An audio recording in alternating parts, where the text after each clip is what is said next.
Selamat pagi, Bu. Perkenalkan, saya Nicholas Septiano Manik dari kelas 11 MIPA 5. Di sini saya akan menjelaskan tentang video larutan penyangga. Mau tahu larutan penyangga itu seperti apa? Maka di sini akan kita bahas bersama-sama. Kita lanjut dengan pengertian larutan penyangga. Larutan penyangga adalah larutan yang dapat mempertahankan harga pH-nya tertentu. Larutan penyangga itu juga dapat disebut dengan buffer. Sifat larutan buffer. Sifat khas dari larutan penyangga adalah dapat mempertahankan harga pH-nya. Sudah pasti, karena itu mulai dari pengertiannya. Ataupun ditambah dengan asam atau sedikit basa dan sedikit dicernakan. Sifat ini membedakan larutan penyangga dengan hal yang lain. Fungsi larutan penyangga. Larutan penyangga ini dapat berfungsi dalam kehidupan sehari-hari, atau bisa juga dipakai larutan penyangga dalam obat-obatan. Dalam kehidupan sehari-hari, larutan penyangga asam dan natrium sitrat yang menjaga pH dalam makanan kaleng, dan sebagai obat penghilang rasa nyeri.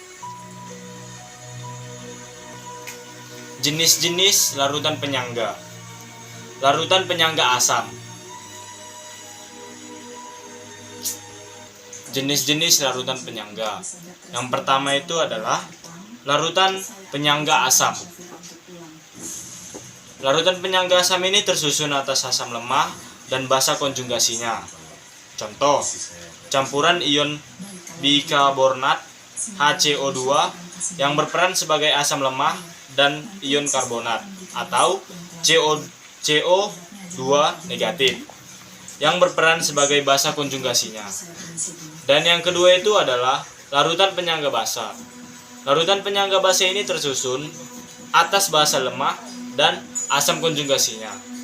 Contoh, campuran dari amonianya atau NH+ yang bertindak sebagai basa lemah dan amonium atau NH2+ yang bertindak sebagai asam konjugasinya. Dan kita lanjut dengan ciri-ciri asam. Ciri-ciri asam itu yang pertama itu dapat mengubah lukmus dari biru menjadi merah, dapat mengantarkan listrik dan juga memiliki pH di bawah 7. Contoh CH3CHOOH yaitu rumus cuka. Dan lalu kita lanjut ciri-ciri basa. Ciri-cirinya yang pertama itu dapat mengubah lakmus dari merah menjadi biru, bersifat kausatik dan memiliki pH di atas 7. Contoh amonia atau NH3 yang disebut natrium. Lalu yang ketiga itu ciri-ciri garam. Ciri-ciri garam yang pertama itu dapat menghantarkan listrik dalam bentuk lelehan. Sifat larutannya dapat membentuk asam, basa, atau netral, tergantung jenis asam dan basanya. Contoh garam dapur, seperti NaCl.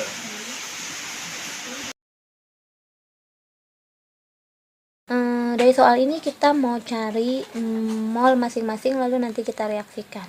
Misalnya mol CH3COOH atau asam lemahnya CH3COOH, berarti volume dikali molar.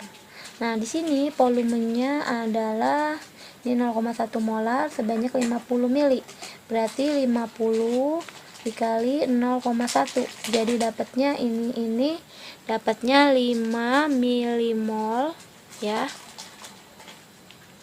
Nah, sekarang mol dari basa kuatnya, ini basa kuat NaOH sama volume dikali molar, jadi ini volumenya cuma 25 dikali dengan 0,1, jadi jawabnya 2,5 milimol. Nah, di sini lalu kita mau apa? Kita mau reaksikan di sini ya. Sekarang reaksinya gimana? CH3COOH ditambah dengan NaOH akan menjadi CH3COONA. Ini Na nya boleh di depan atau di belakang, nanti sama aja, ditambah dengan H2O ya. Lalu kita buat mula-mula reaksi ini ya, kita buat dulu sama sisa atau setimbang. Oke, sekarang mula-mula 5 milimol untuk asam lemahnya, berarti sini 5. Sedangkan NaOH nya 2,5, di sini 2,5. Di sini nggak ada, di sini nggak ada. Nah, pada saat bereaksi kan akan dikurang dengan mol yang paling kecil. Nah, di sini antara 5 sama 2,5, jadi mol yang paling kecil adalah 2,5. Berarti di sini 2,5. Karena di sini koefisiennya 1, berarti sama juga 2,5. Di sini 2,5, di sini 2,5. Di situ kita kurang 5 dikurang 2,5, sisanya adalah 2,5 untuk asam lemahnya. Kalau basa kuat NaOH, ini sama ini habis. 2,5 dikurang 2,5 habis. Ini sisa 2,5, di sini sisa 2,5. Kalau air kita nggak usah perhitungkan ya. Nah, di sini ternyata yang sisa adalah di sini dan di sini yang kita lihat. Kalau ini kan air ya. Nah, sekarang CH3COOH ini adalah mol asam lemah atau Na. Sekarang CH3COONa itu adalah mol garam atau Ng. Jadi mol garam.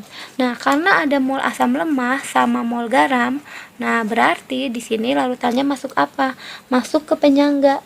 Penyangganya bersifat apa? Penyangga yang bersifat asam, ya. Penyangga asam. Kenapa? Karena ada mol asam dan mol garam, ya. Atau enggak lebih mudah lagi karena yang diketahuinya di soal juga adalah Ka, ya. Kalau Ka otomatis dia penyangganya adalah asam. Nah, dari situ kita mau cari berapa pH-nya. Penyangga asam berarti yang kita mau cari adalah konsentrasi H+. Sama dengan ketetapan asam dikali mol asam dibagi dengan mol garam. Ya, jadi ketetapan asamnya tadi adalah kita cek di soal di sini. Nah, di sini ketetapan asamnya atau Ka-nya adalah 1,8. Berarti 1,8 kita masukin di soal ini ya, bentar. Oke. 1,8 kali 10 pangkat minus 5 dikali di sini mol asam lemahnya 2,5 dibagi dengan mol garam Ng 2,5, kebetulan sama juga. Berarti ini habis. Sisanya adalah konsentrasi H+ adalah 1,8 kali 10 minus 5. Nah, dari situ kita mau cari pH. Ada H+, berarti cari pH. pH sama dengan min log dari konsentrasi H+. Berarti ini sama dengan bawah ya, bentar. Sini min log 1,8 kali 10 pangkat minus 5. Caranya langsung aja pangkatnya kita kalikan maju ke depan sini. Minus dikali minus 5 jawabannya adalah 5. Bentar, ini minus, ini kali ke depan, minus 5 dikali minus jadi 5. Ini tinggal mengikuti, dikurang log 1,8. Ini jawabannya. 5 dikurang log 1,8. Nah, di sini kita mau lihat jawabannya adalah yang mana dari soal sini. Sebentar, oke. Nah, di sini tadi jawabannya adalah 5 minus log 1,8. Nah, ini nih, ini kan 5 plus. Nah, ini nih 5 minus di sini ya. Jadi jawabannya B, 5 minus log 1,8. Ya. Di sini kita lihat tadi jawabannya 5 min log 1,8. Gitu ya. Jadi jawabannya adalah yang B.